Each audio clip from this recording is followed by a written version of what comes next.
तुम्ही म्हटलं, आणि बेनके कुटुंब हे नारायणगावचं स्थानिक कुटुंब नाही, बेनके हे बाहेरनं आलेले अशा स्वरूपाचा सुद्धा आरोप केला जातो. बरोबर आहे.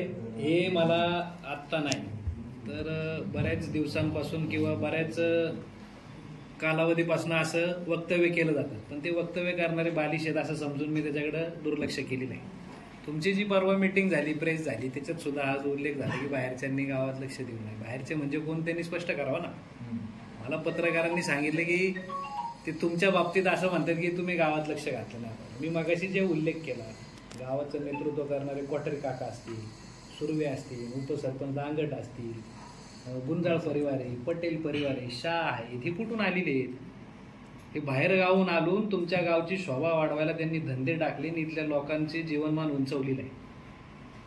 वल्लभ बेनके आमदार होण्यापूर्वी त्यांची नारायणगावात जागा आहे, जमीन आहे, त्यांचा व्यवसाय आहे.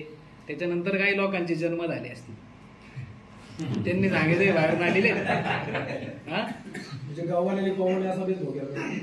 त्यांना काय करायचं ते करतील, आम्हाला काय करायचं आम्ही समजू ना, ठरवू आम्ही काय करायचं ते. तुम्ही 40 वर्ष लक्ष दिलं होतं, आताच काय लक्ष दिलं? कोणी म्हणजे 40 वर्ष लक्ष दिले असं त्यांचं म्हणणं. कोणाचं म्हणणं आहे? त्यांचा आरोप असा आहे का बेनकेंनी 40 वर्ष. अरे त्यांचा आरोप त्यांच्या मनाला वाटन तेव्हा आरोप करायचा, मनाला वाटन तेव्हा गोड बोलायचं. हा, त्यावेळेस 40 वर्ष ना तुम्ही का नाही प्रश्न विचारले त्यांना? तुम्ही पण ज्यावेळेस प्रश्न विचारताना त्यांना पण काही ठोकून प्रश्न विचारायची ताकद तुम्ही सगळ्यांनी ठेवली पाहिजे. काय होतंय आता, ते मधल्या काळामध्ये काही त्यांचे 2 कार्यकर्त्यांनी बांगल्या येऊन दारू पिऊन गोंधळ घातला, वॉचमॅन मारला. त्यावेळेस कोणी प्रश्न विचारले? तुम्ही दहशतीखाली आहेत का? आमचा तुम्हाला प्रश्न आहे, पत्रकार दहशतीखाली आहेत का? जसं अण्णांनी सांगितलं की गाव दहशतीखाली असतो तर आम्ही प्रश्न विचारले, प्रश्न विचारू शकत नाही. आम्ही विचारले. तुम्ही बातम्या पाहिल्या नाही याचा? हेच आम्हाला भूमिका पाहिजे पत्रकारांनी. आता अण्णाला जर त्याच्या भावाला मारायला 40 जण बांबू घेऊन आले, त्याची बातमी झाली का? अण्णा का नाही झाली? तुम्ही दिली नाही त्यांना? सगळे त्यांच्या दहशतीखाली येतील असं नाही. ह्याच्यातल्या काही पत्रकारांना मी त्यांचं कौतुक वैयक्तिक पण केलेलं आहे.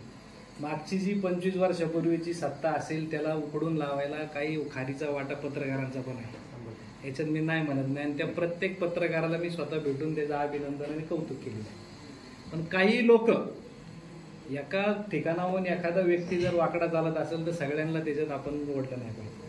जसं आमच्या बाबतीत बोललं जातं, हे बाहेरून आले, बाहेरून आले. कुठून बाहेरून आलेलो आम्ही? माझा जन्म इथे, मामा माझ तिथं बसला होता का नव्हता? तुम्हाला माझा मामा तर माहिती असेल ना सगळ्यांना, रामदास कोकण तो होता. अतुल बेनकेचा जन्म कुठं झाला? इथंच झालाय. अमोल बेनके डॉक्टरचा जन्म कुठं झालाय? त्याच डॉक्टरनी ह्याच्यातली निम्म्या अर्धी नीट केलेली. तो डॉक्टर असल्या कारणाने त्यांनी कधी पक्ष बघितला नाही, त्यांनी जात बघितली नाही. फक्त माझ्या गावचा, माझ्या तालुक्यातला पेशंट इथं आलेला आहे, त्याच्याबरोबर चांगलं झाले. फक्त ते समोर आले का रामराम शामशाम गोड गोड बोलले, इकडे आले का हे बावळट झाले का? कसं आहे, तुम्ही लोकांनी सुद्धा नारायणगावच्या विकासामध्ये विकास झाला. दिलीप भाऊ म्हणजे काय विकास झाला? 4 ठिकाणी लाईट लावल्या, 2 ठिकाणी झाडं लावली. बघा नारायणगावचे रस्ते कशासाठी काढले? कॉन्क्रीटचे रस्ते केलेले, त्याच्यावर डांबरीकरण होते, डांबरीकरणावर कॉन्क्रीट होते. असे 3-4 रस्ते मी तुम्हाला सांगू शकतो. नारायणवाडीचा रस्ता पूर्वी खडीकरण केलं, कॉन्क्रीटीकरण केलं, ते उखडलं, त्याच्यावर परत डांबरीकरण केलं. ठेकेदार कोण होता? मिनी मार्केटमध्ये, मुठ्ठा मार्केटमध्ये रस्ते कॉन्क्रीट झाले, संपले वर्षाच्या आत. म्हणजे सत्ताधार यांनी आपल्या जवळच्या लोकांना विकासाची जी कामं केली ना याच्यात नारायणगावातली, ही जवळच्या लोकांना देऊन निकृष्ट दर्जाचं काम झाले असं म्हणायचं का? म्हणायचं ना, आहेच ना. म्हणायचं काय, सांगतोच आहे ना आम्ही. याच्यात म्हणायचा विषयच येत नाही. आम्ही ज्यावेळेस सांगतो, मी आमच्या तोंडातच सांगतो. ज्या ज्या ठिकाणी कॉन्क्रीटचे रस्ते झाले, आता एक रस्ता तुम्हाला सांगतो, कोल्हेमळा टू सरकारी दवाखाना एक कॉन्क्रीटचा झाला. कॉन्क्रीटच्या रस्त्यावरती शेततळ्यासारखं तळ व्हावं का?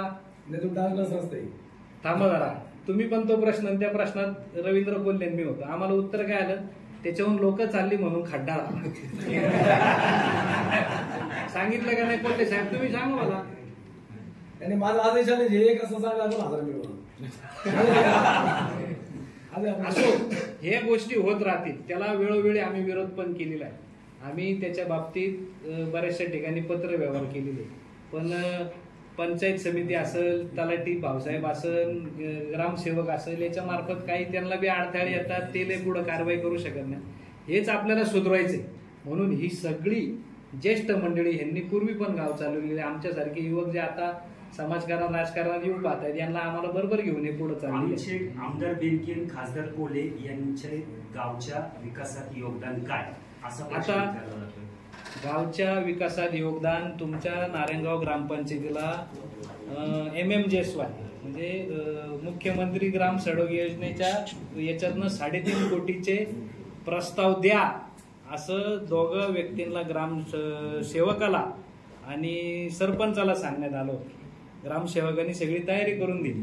बरं, हे रस्ते कोणामार्फत येत होते? आमदार अतुलदादा बेनके. मुख्यमंत्री महाराष्ट्र शासनाचा आहे, महाराष्ट्राच्या शासनाचं कामकाज बघणारे आमदार मंडळी असतात. 3.5 कोटीचे रस्ते तुम्ही जर प्रस्तावित केले असते तर अतुलदादा म्हणलं की तुम्ही श्रेय कुणी घ्या.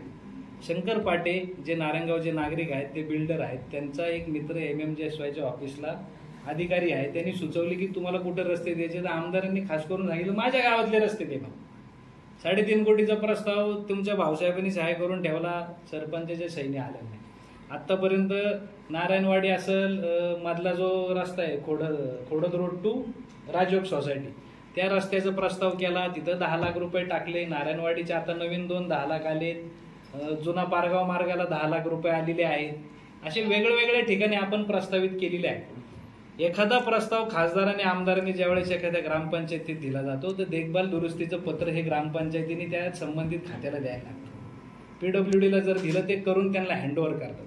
हे पत्र द्यायला सुद्धा कानकूस झालेली आम्हाला. तर खोडद रोडच्या सोसायटीनी श्रीराम ग्रीन्सनी ज्यावेळेस मिटिंग घेतली की आमच्या सोसायटी समोर रस्ता होणार आहे, ज्यावेळेस सगळी सोसायटी एकत्र बसली, मिटिंग झाली, त्यावेळेस कोणाच तरी फोन केला, इथं लोक बसलेली ती सगळी चिडलेली आहे. मग हे पत्र घेऊन सोसायटीत गेले माहिती की माझी काहीच हरकत नाही, मी हे काय पत्र दिले. बरं, पत्र दिले, रस्ता केला, त्याच्यानंतर गटर घाणली, त्याच्यावर गाळ काढून टाकलं. ठीक आहे, ह्या गोष्टी विकासाचे जशी सगळ्यांनी होत राहणार, चालू राहणार आहे. आपल्याला वैयक्तिक द्वेष कोणाला द्यायचा नाही. त्याच्यात भाऊसाहेब चुकीचा आहे, सरपंच चुकीचा आहे का, त्या वार्डाचा ग्रामपंचायत सदस्य चुकीचा आहे का, ठेकेदार चुकीचा आहे. या सगळ्या गोष्टी सुधारण्यासाठी आम्ही सगळे एक झालेलो आहोत. इथून पुढच्या काळामध्ये नारायणगाव ग्रामपंचायतीच्या 6 वार्डातल्या लोकांनी सुचवलेली कामं होणार. माझ्या मनाला वाटलं म्हणून गावात कंदील लावायचं मी करणार नाही. जो सरपंच होईल, या लोकांनी जो निवडून देतील ती बिनविरोध देऊ किंवा इलेक्शन लढून, ज्या त्या वार्डातल्या सदस्यांनी, ज्या त्या वार्डातले लोक जी कामं सांगतील ते आम्ही 100% या सगळ्यांच्या मार्फत करायला तयार आहोत. खासदार साहेब सुद्धा फंड द्यायला तयार आहे, आमदार साहेब सुद्धा फंड द्यायला तयार आहे. मागाशी मी सांगितलं, मी ही गोष्ट खूप दिवसांपूर्वी पण सांगितली होती. आमदार ज्यावेळेस सांगते माझं गाव प्रथम आहे, पूर्ण तालुक्यात प्रत्येक ठिकाणी कुठेतरी ग्रामपंचायत, आमदार साहेबांचा विकास निधी कुठं जातो? हायवेत जात नाही किंवा नॅशनल हायवेला जात नाही, ज्या त्या ग्रामपंचायत जातो. जिथे ग्रामपंचायत प्रस्ताव घेऊन येते त्या प्रस्तावाचं आपण त्याला उत्तर देतो, त्याला रस्त्याची कामं होतात. आम्ही शेठ, आपल्या नारायणगावमध्ये ग्रामीण रुग्णालय आहे, त्या ग्रामीण रुग्णालयामध्ये अनेक गोष्टींची वानवा आहे, सुविधा नाहीत. त्या दिवशी झालेल्या पत्रकार परिषदेमध्ये हा प्रश्न उपस्थित झाला होता. त्यावेळेला ते म्हटले आमदार खासदार नक्की करतात काय? आमदार खासदारांच्या भूमिकेमध्ये स्पष्टता आहे. पहिल्या अधिवेशनाच्या तारखेमध्ये ज्यावेळेस आमदार 2019ला झाले, त्यावेळेस आरोग्यमंत्री राजेश टोपे यांनी आपल्या ग्रामीण रुग्णालयाला उपजिल्हा रुग्णालयाचा दर्जा देणार असं सांगितलं. त्यावेळेस कोरोना आला, त्या 2-2.5 वर्षात काही हालचाल झाली नाही. आता सत्ता बदल झाली तरी सावंत नावाचे आरोग्यमंत्री आहेत, त्यांच्यापाशी आमदार स्वतः गेलेले आहेत. आमच्या 30 बेडचं हॉस्पिटल हे 100 बेडचं व्हावं हा प्रस्ताव सुद्धा सांगितलेला आहे. कोरोना काळामध्ये गॅसचा प्रभाव किंवा अभाव झाला, ऑक्सिजन मिळत नव्हता. आमदार साहेबांनी फाईट देऊन तालुक्यामध्ये 3 ठिकाणी ऑक्सिजन प्लांट सुद्धा लावून टाकले. जशी गरज भासेल तसं आपण इथं करत असतो.